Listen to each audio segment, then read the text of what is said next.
whatever it is. Jangan bahasa Inggris anjing. Halo sobat horor, ketemu lagi bersama Bang Golan di sini. Dimana lagi kalau bukan di Horror Channel. Ngemeng-ngemeng, apa kabar nih buat kalian yang masih percaya mitos, yang karena mitos rela melakukan hal-hal aneh, seperti alur cerita film horor Indonesia berikut ini nih. Dimana hanya karena mitos, mereka sanggup menghabisi nyawa orang-orang tak berdosa, termasuk mengancam nyawa sendiri. Gila nggak tuh? Oke deh, tanpa bercocok ria, seperti biasa buat kalian yang belum subscribe channel ini, tekan tombol subscribe sekarang juga, agar kalian tidak ketinggalan setiap alur film terbaru dari channel ini. Kalau sudah, kita langsung ke ceritanya.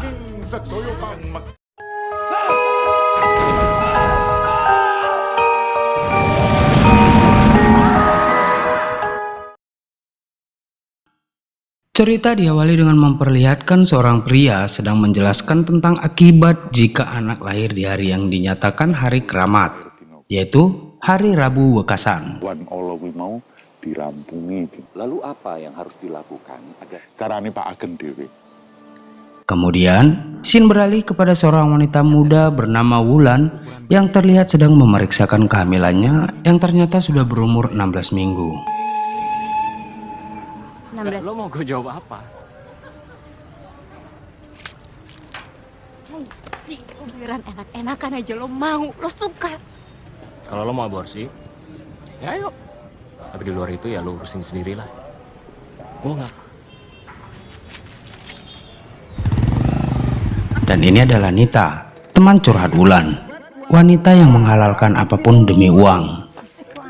Wulan adalah gadis mandiri yang bekerja sebagai kasir di sebuah supermarket yang terlahir dari keluarga broken home. Kurang penting, jangan anak pemajikan. Dia balik lagi kau kerja. Heru ngomong apa? Halo Bu. Sekarang barangnya udah dibuka, Bapak sama Ibu harus bayar. Hidup di tengah lingkungan yang super cuek membuat Wulan kebingungan langkah apa yang harus ia perbuat terkait kehamilannya. Sampai akhirnya ia menemukan sebuah fanspage di Facebook yang berkaitan dengan Bumil. Kemudian, scene beralih kepada seorang pria yang tampak sedang mengawasi Wulan dari kejauhan. Nyamber aja lo, Pri. Mana lo? Ada di... Lalu suatu hari, Wulan menemui atasannya yang masih kerabat dekat kakek Sugiono untuk meminta gaji bulan ini agar dipercepat. Dan ternyata, jawaban dari atasannya di luar perkiraan Wulan. Itu udah ada sistemnya. Mau kemana? Duduk. Kita bisa saling bantu. Ya senyaman kamu. Mau kemana? Tak lama berselang, salah satu anggota dari grup fanspage menghubungi Wulan untuk menawarkan jasa konseling Bumil. Tapi mood yang kurang enak membuat orang tersebut tidak mendapat respon dari Wulan. mohon maaf? Halo, Iya Bun, ada yang bisa kita bantu Bun? saya... Seiring bertambahnya kehamilan pun akhirnya membuat Wulan harus menerima penawaran dari jasa konseling Bumil tersebut. Dan setelah menawarkan beberapa cara, akhirnya Wulan memutuskan untuk memilih cara terakhir, yaitu mencari orang tua sambung untuk calon bayinya. Prosesnya tidak mudah dan tidak sebentar ya Bun. Saya pilih yang ketiga. Oke. Singkat cerita, jasa konseling akhirnya mempertemukan Wulan dan calon orang tua sambung untuk saling mengenal. Bapak dan Ibu udah tahu keluhan kamu. Selama kamu hamil, kamu bisa tinggal di rumah. Misalnya nanti hak asuhnya sudah, Dina Wulan boleh datang kapan saja. Tapi akan saya pikirin dulu. Nggak apa-apa. Gue diusir dari kontrakan. Wulan yang semakin frustasi setelah diusir oleh pemilik kos-kosan, akhirnya memilih untuk menerima tawaran dari orang tua sambung untuk tinggal bersama mereka sampai ia melahirkan nanti.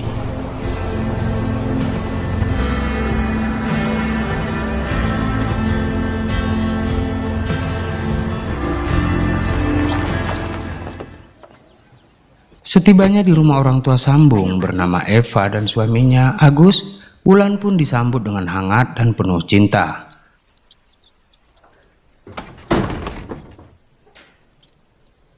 Wulan, ini kamar kamu. Kami tinggal dulu ya.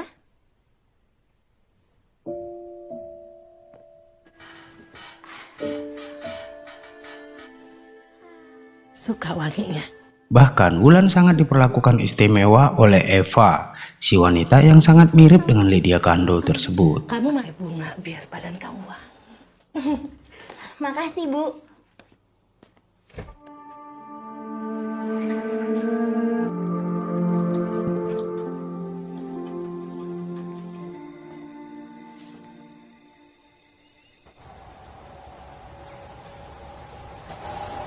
Wulan, Lalu saat makan malam, Wulan terlihat bertanya tentang sesuatu yang aneh yang ia lihat di halaman. Dan Eva berkata kalau itu mungkin tetangga yang lagi nyari kayu bakar, karena hanya mereka berdua lah yang tinggal di rumah. makanya kita senang sekali kamu. Ya Pak ya. Kami tidak punya pembantu tua, Kasah. Nggak usah khawatir. Beberapa waktu kemudian, Wulan yang merasa sudah dekat dengan Eva pun mulai curhat tentang latar belakang kehidupannya yang membuat Eva merasa terharu. Iya sayang.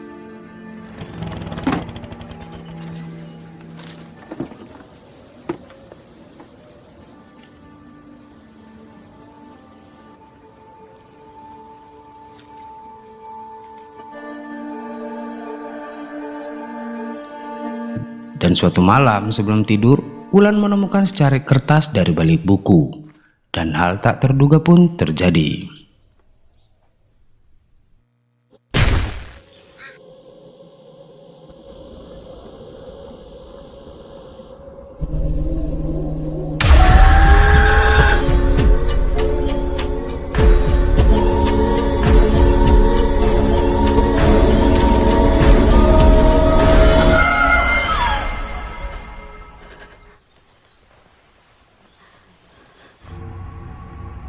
Dan setelah terbangun, Wulan terlihat meminta izin kepada Eva untuk jalan-jalan pagi, yang ternyata hanya untuk mengetahui apa maksud dari secari kertas berisi gambar yang ia temukan.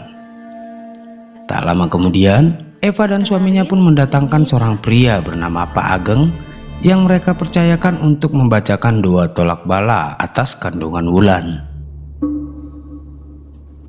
Makar lan mungkur ugi wonten ing saben dosa warsa dumateng raga menika ingkang dereng katu karayon saking sedayaning Dan setelah membacakan beberapa doa, Pak Ageng kemudian meramalkan kalau bayi ini akan lahir tepat di hari Rabu. Rebu.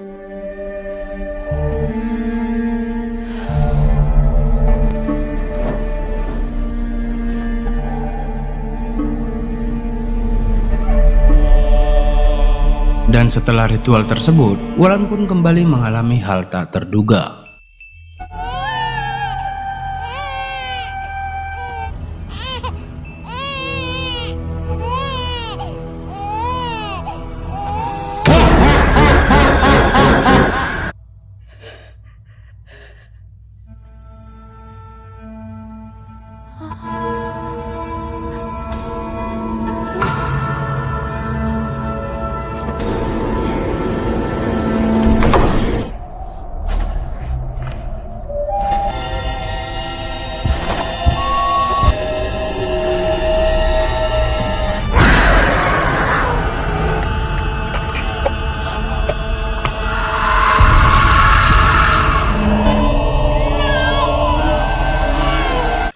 Mimpi buruk yang dialaminya mulai membuat Wulan sedikit khawatir. Dan saat itu juga, tanpa Eva memberikan sebuah jimat pemberian Pak Ageng kepada Wulan buat jaga-jaga. Makanya Pak Ageng kesini. Kamu pakai. Nih, biar semua aman. Keesokan harinya, Eva mendatangkan bidan kepercayaannya untuk memeriksa kandungan Wulan agar Wulan tidak merasa khawatir. Tinggal sebentar. Terlihat, Wulan menceritakan apa yang dialaminya setelah ritual kepada sang bidan, berniat agar Bu Bidan menolongnya. Tapi jawaban dari Bu Bidan sungguh di luar dugaan. Nah, karena mereka nggak usah khawatir ya, nggak usah stres-stres. Halo, Tak. Merasa semua orang-orang di sini pada nggak jelas, Wulan pun segera menghubungi Nita sahabatnya agar segera menjemputnya dari tempat tersebut. Beres. Tapi lo bisa jemput gue kan? Keesokan paginya, Eva bertanya tentang pembicaranya di telepon tadi malam, sembari memberi kode kepada suaminya. Dan hal tak terduga pun terjadi. Bu Nita, Ibu, ada apa? Sate ayam. Mesan? Enggak, aku nggak pesan. Udah dibayar tuh katanya. Ya udah.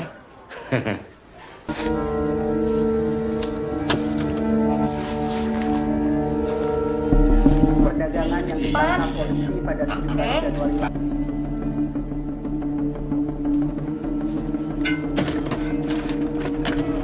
Tentang perdagangan orang, para satu ginjal dihargai 90 juta tahun 2019 dengan jumlah korban.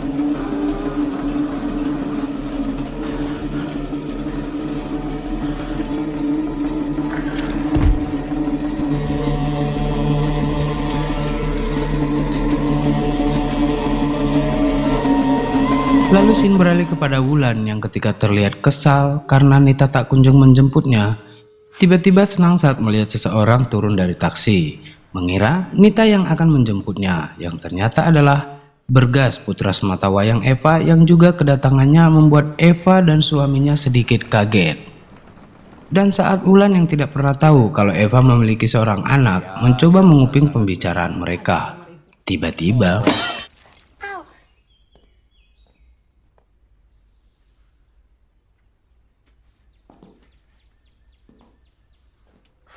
Lagi hamil toh? kemudian suatu malam, saat keluarga Eva sedang ngobrol di luar, Wulan pun mengambil kesempatan dengan diam-diam masuk ke kamar Eva untuk mengambil uang yang akan ia gunakan untuk kabur dari rumah tersebut.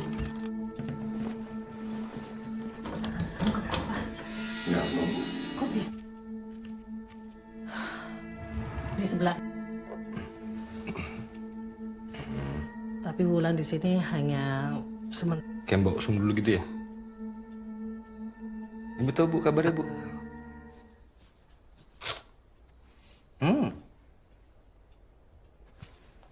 Ibu.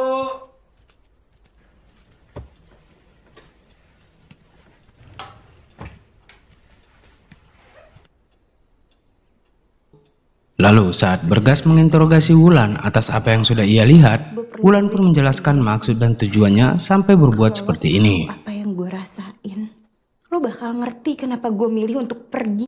Saran saya kamu bicara baik-baik sama mereka. Gue denger obrolan lo sama Bu Eva tadi.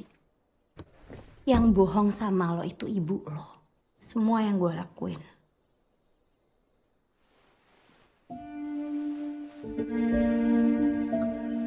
Dan di tempat lain, Eva mulai khawatir jika Bergas mengetahui apa yang akan mereka lakukan kepada Wulan dan bayinya. Mungkin juga sudah takdirnya dia tahu. Kita tidak akan hidup selamanya. Dia harus lakuin ini semua sendiri. Dan keesokan paginya, Wulan pun memberanikan diri untuk membatalkan perjanjian yang sudah mereka sepakati. Dan hal tak terduga pun terjadi. Anak saya sendiri. Kalau kamu maunya seperti itu, kamu datang ke sini baik-baik. Tapi boleh nggak Ibu minta? Ibu pengen sekali lihat anak kamu. Kemudian scene beralih kepada Bergas yang mulai kepikiran dengan perkataan Wulan malam itu. Gue kenal sama nyokap lo dari grup FB. Dia main Facebook? Iya. Emangnya kenapa? Wait, let me think. Whatever it is. Jangan bahasa Inggris anjing.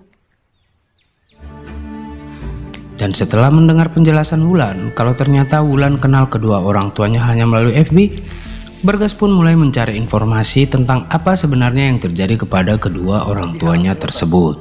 Dan tak perlu waktu lama, akhirnya Bergas mulai mencium kejanggalan yang terjadi sejak ia berusia 10 tahun dan hubungannya dengan para wanita hamil. Saat saya ulang tahun ke-10, Sum lagi hamil. Ada saudara jauh dari bokap Vina lagi hamil juga. Besok saya 30. Orang hamil itu. Selama ini gue juga udah ngerasa ada yang aneh. Nanti malam ikut saya. Lalu saat malam harinya, Bergas dan Wulan pun mendatangi sebuah gudang dan menemukan sebuah buku mantra.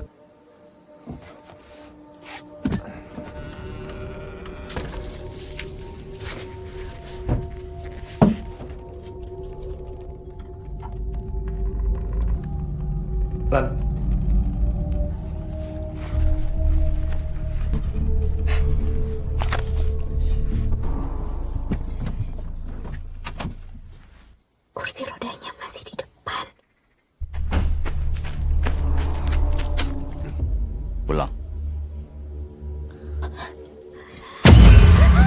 Scene kemudian beralih saat Wulan dan Bergas harus diinterogasi akibat rasa kepo mereka. Jadi saya ngajak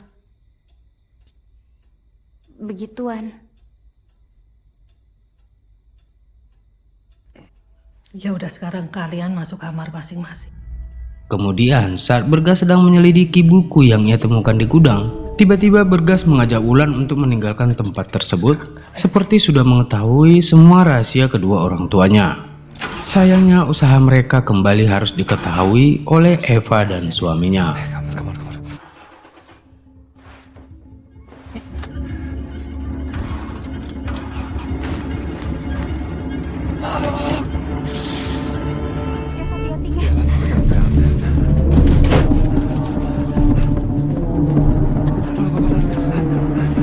Dan saat merasa aman, Wulan pun mencoba bertanya apa sebenarnya yang terjadi.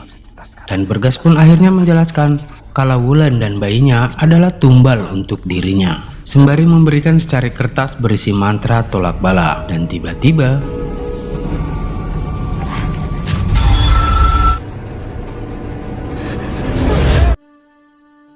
setelah Bergas tersadar dari pengaruh hipnotis sang ibu, ayah Bergas pun mencoba menjelaskan kenapa mereka harus melakukan semua ini. Dan ibumu rela melakukan buat kamu. Dimana setiap 10 tahun mereka harus mencari tumbal untuk Bergas yang lahir tepat di hari Rabu Kasan, yang mereka yakini adalah hari sial, karena menurut mitos anak yang lahir tepat di hari itu usianya tidak akan lebih dari 10 tahun. Awalnya mereka tidak percaya, sampai suatu saat Bergas jatuh sakit hingga membuat mereka harus menumbalkan Bisum, pembantu rumah tangga mereka yang kebetulan sedang hamil. Penyakit yang menyerangmu itu yang membuat umurmu hanya bisa dipanjangkan dengan satu cara, Rabu Kasan. Karayon saking sakabe matur sembah nuwun.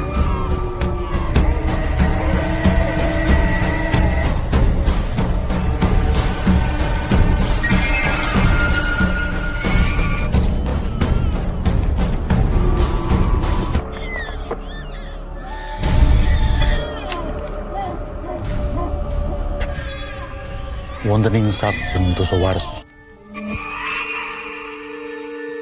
Dan setelah ritual tersebut, Bergas tiba-tiba sehat. Dan saat berusia 20 tahun, Bergas kembali mengalami kejadian yang membuat mereka kembali harus mencarikan tumbal, yaitu Vina yang tak lain adalah sepupu jauh Bergas sendiri. Kalau begitu, terima kasih Pak Vina. Bapak ngelakuin ini semua untuk mitos, Pak. Bukan mitos, Bergas. Tugasmu sebagai anak hanya berbakti. Kami yang menanggung semua dosa. Ini hanya mitos, Bu. Ini hanya mitos, Bu. Lihat Ibu.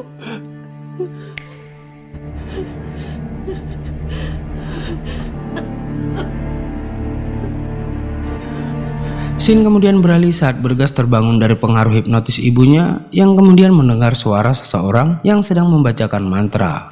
Dan benar saja, ternyata Pak Ageng sudah memulai ritual seperti yang sudah pernah ia lakukan beberapa tahun silam.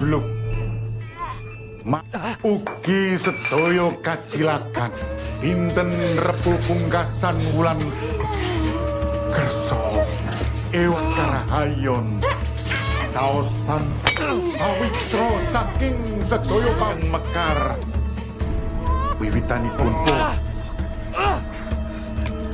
Bering katutur amartakwa prastawana para ayu kangge putra. Beruntung sebelum Wulan dieksekusi, Bergas pun muncul di waktu yang tepat. Ibu sayang kamu, Nak.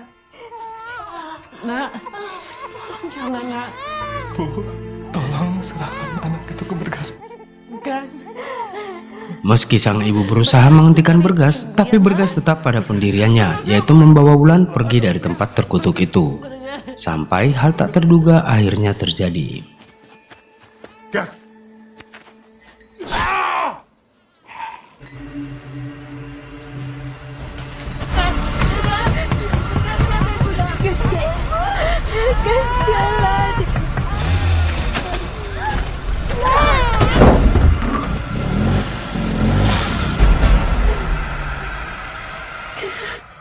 Dan akhirnya Wulan dan Bergas pun berhasil meninggalkan tempat itu.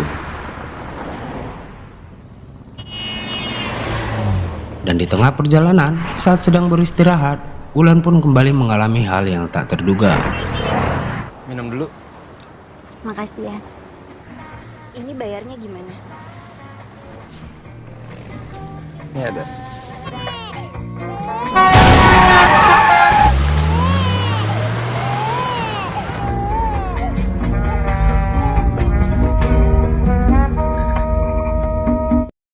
Sebentar, film belum tamat guys. Bayi Wulan yang juga lahir di hari Rabu Wekasan pun sudah berusia 10 tahun guys. Dan ternyata sedang menderita sebuah penyakit yang membuat Wulan harus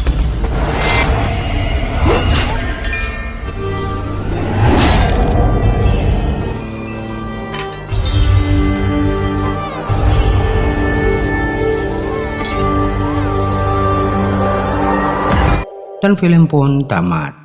Itu dia guys, alur cerita film berjudul Rabu Wekasan. Setelah menonton video ini, apakah mitos itu harus kita percaya? Berikan pendapat kalian di kolom komentar. Dan jika kalian suka video ini, silahkan like dan share. Gak mau ketinggalan video terbaru dari channel ini? Subscribe aja. Ingat, satu subscribe sangat berharga bagi saya. Akhir kata, terima kasih sudah menonton dan salam horor.